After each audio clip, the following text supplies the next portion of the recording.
Ryland, welcome to the School for Good Living. Will you tell me, please, what is life about? This is going to sound crazy. It's about praising God.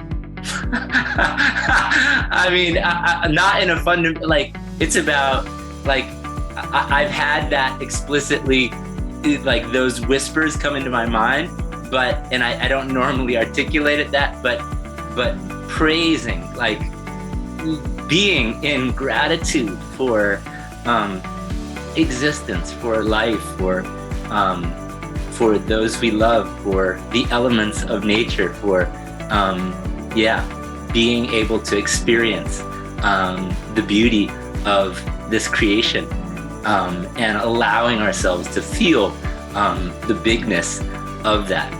And so what life is about is connecting to the indwelling presence of love and being in the glory of praise of life that is being seen through the eyes of the heart.